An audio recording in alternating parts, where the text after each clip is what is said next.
السلام عليكم ورحمة الله تعالى وبركاته. المرجو خفض الصوت قليلا لكي يسمع الفيديو بشكل واضح.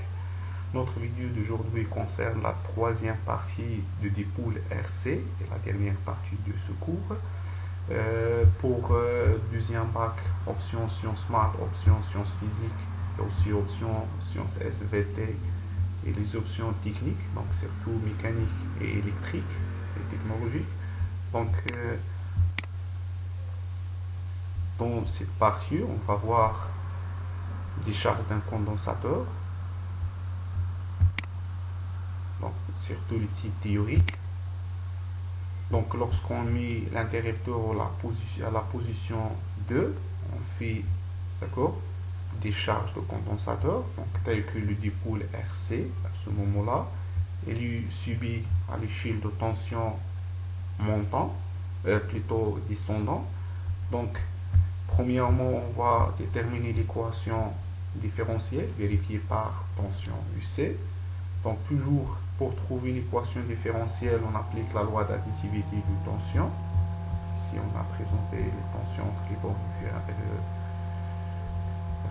les tensions entre les bornes de 2 et C2, donc R et C. Et aussi, s'il y a un fil, donc tension entre ces bornes C0, donc au cours de décharge, pas de générateur. Plutôt au cours de décharge, pas de générateur. Donc d'après la loi d'additivité de tension, on écrit UC plus R égale à 0. Donc il faut faire attention au cours du charge s'il y a E, la force électromotrice du générateur, mais au cours du décharge, second terme égale à 0. D'accord. Donc pour trouver l'équation différentielle fonction de C, il suffit de remplacer U et R en fonction de C. Donc d'après la loi de Ohm, UR égale R fois I, II aussi égale C fois du 2 IC sur du 2T. D'accord, à partir de deux relations. Donc on a du Q égale Q, I égale du Q sur du 2C et aussi du 2T, et aussi Q égale C fois UC. Donc on remplace Q par C fois du UC. Donc c'est un constant. Donc on va écrire ici C égale du UC sur du 2T. Donc on remplace là I, donc il reste UR égale R fois C plus du UC sur du 2T. Donc on trouve l'équation différentielle R, donc ici plus RC fois du UC sur du 2C égale à 0. Donc toujours on pose RC c'est taux, constante de temps du dipool RC. On trouve l'équation différentielle suivante, donc du UC ou bien UC plus taux fois du UC sur du 2T égale à 0. Donc, comme remarque, pour trouver l'équation différentielle qui est vérifiée par la charge de condensateur Q, il suffit de remplacer UC par Q sur C, parce que Q égale C fois UC. Donc, UC égale Q sur UC. On trouve même équation différentielle, d'accord? Le mot UC il est remplacé par Q. 1 sur UC, il est simplifié parce que s'il y a 0, simplifié par 1 sur C. On trouve l'équation vérifiée par Q. Donc la solution de cette équation différentielle, première ordre, son second terme, donc s'écrit sous la forme suivante, donc exponentielle, donc UC égale A fois exponentielle de moins M. Avant, dans la deuxième partie, on a fait C plus B. Donc B ici, puisque deuxième terme est nul, donc on trouve B aussi est nul. Donc nous pouvons écrire la solution seulement sous cette forme. UC de T égale A fois exponentielle moins 1 fois T. Donc avec A et M sont des constantes à déterminer. Donc toujours on utilise l'équation différentielle et les conditions initiales. D'accord. Donc dérivé du UC du UC sur du 2T, donc égale moins MA fois exponentielle de moins MP. Voilà.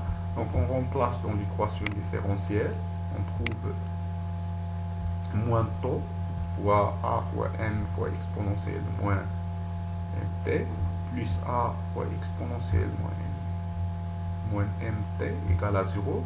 Donc ici factorise par A exponentielle de moins mt, donc on trouve A exponentielle de moins mt, facteur de 1 moins m, moins tau fois m égale à 0, donc puisque ici la solution de l'équation réalisée et que c'est le mot pour 1 moins tau fois m égale à 0. Ce qui implique que tau égale, ou bien m égale 1 sur tau égale 1 sur rc. Donc pour la détermination de A, on utilise la condition initiale, donc puisque le condensateur il est chargé totalement à l'instant t égale à 0, donc tension entre 6 bornes, ici à l'instant t égale à 0 égale E, la charge plutôt la force électromotrice du générateur. On a déjà vu dans la deuxième partie. Donc on y crée la condition initiale, donc on remplace ici par ici les 0 qui est égal à fois exponentielle de 0 qui est 1 égale E. Donc ce qui implique que A égale à E. A égale à E. Donc la solution de l'équation différentielle ici de t s'écrit sous la forme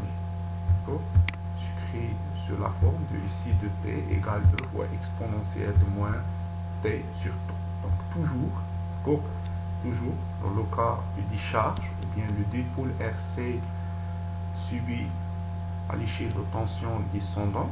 Donc on trouve l'équation différentielle c'est tau fois du c sur du de t plus c égale à 0. D'accord, second terme toujours égal à 0 parce qu'il y a décharge, pas de générateur dans le circuit. Donc et la solution de l'équation s'écrit sous la forme ici de t égale E fois exponentielle moins t sur tau. Avec tau, c'est la constante de temps égale R fois C. Donc maintenant, l'expression de la densité du courant au cours du décharge, c'est de t. Donc on a l'expression exponentielle pour l'expression I de t égale du Q sur du de t, avec Q c'est C fois UC, donc ce qui implique que UC égale U de t plutôt égale C fois du UC sur du de t. Donc il suffit de faire la dérivée de cette solution pour trouver l'expression de l'épée. Lorsqu'on fait la dérivée de ça, c'est moins co C fois E, dérivée de ça c'est moins co moins 1 sur tau fois exponentielle de moins t sur tau. Tau égale R fois C, on simplifie C avec C, il reste moins E sur R fois exponentielle, d'accord, et égale moins E sur R fois exponentielle de moins T sur tau.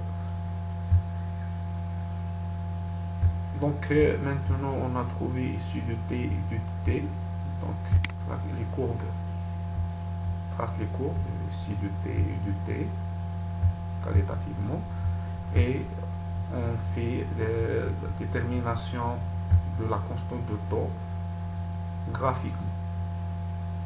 Donc ici de t, ici, donc lorsque t égale à 0, UC égale à E, ici, condition initiale est bien vérifiée. Lorsque t tend vers plus l'infini, exponentielle avec le signe moins l'infini, exponentielle tend vers 0, donc UC met la asymptote horizontale, d'accord, au voisinage de plus l'infini.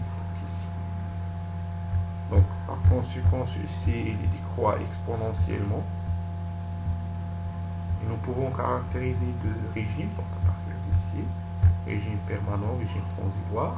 Donc, pour déterminer la constante de temps, donc, il y a deux méthodes, soit on trace la tangente à l'instant t égale à 0, donc à partir d'ici, on trace la tangente, donc l'intersection de la tangente avec l'axe du temps, donc le symptôme UC égale à 0, c'est tau, d'accord. D'autres méthodes, si on remplace ici de tau, donc ici de tau c'est exponentielle de tau sur tau, c'est de moins tau sur tau, c'est exponentielle de moins 1, c'est 0,37 fois E, donc on fait 0,37 fois E, on fait la projection, on trouve tau, c'est la deuxième méthode. Donc pour l'intensité du courant, on a l'expression ici, donc pour l'intensité du courant, à l'instant t égale à 0, I égale moins E sur R, d'accord. Donc ici, moins ici, signifie que les charges de condensateur sont diminuées au cours décharge. Ça pour le courant, il y a du signe moins. À l'instant t égale t tend vers plus l'infini avec les signes moins tend vers moins l'infini, aussi il tend vers 0. Donc la courbe admet symptote horizontale à l'instant horizontale d'équation i égale à 0. Donc on trouve la solution sous ces formes qui augmente exponentiellement. L'instant t égale à 0 égale moins e sur r, et il augmente exponentiellement. Donc voilà. Si nous pouvons déterminer aussi le régime permanent, il est égal à constante, égal à 0, et ici il augmente exponentiellement au cours du temps. C'est le régime transitoire. Donc pour déterminer taux graphiquement, il y a aussi deux méthodes. Soit on trace la tangente à l'instant t égale à 0, ici, donc l'intersection c'est taux. L'intersection avec l'axe du temps c'est taux. La deuxième méthode, nous pouvons faire aussi calculer i de temps. Donc i de temps ici c'est 0, exponentielle de moins 1, c'est 0,37. On multiplie, voilà, c'est moins 0,37 fois rho sur r. À peu près ici. On fait la projection, on trouve la valeur de temps. Donc pour la dernière, donc on va ici de vérifier que la constante de temps qui est égale R fois C de dimension temporelle. D'accord, de dimension temporelle. Donc pour cela, on a taux égal R fois C. D'accord, taux égal R fois C. D'après l'équation de dimension, on écrit dimension de temps égale dimension de R fois dimension de R, de C. Donc pour vérifier, bien trouver dimension de temps, il suffit d'exprimer dimension de R et dimension de C. Donc R, d'après la loi de Ohm, on a R égale U sur I, d'accord, bien I égale R fois I, ce qui implique que R égale U sur I. Donc dimension de R égale dimension de tension sur dimension du courant, dimension du I. Et pour le condensateur, on a déjà montré plusieurs fois que I égale C fois du UC et du UC sur du T. Donc par conséquent, dimension de C, pour trouver les donc dimension de C, donc on a I égale du U sur du T, donc ce qui implique que dimension de C égale U fois T sur dimension du I. Donc on remplace ici, nous pouvons simplifier par I avec I, c'est le produit. U donne dimension de tension avec dimension de tension, et seulement dimension de temps égale temps. Ici c'était majuscule, une chose ici.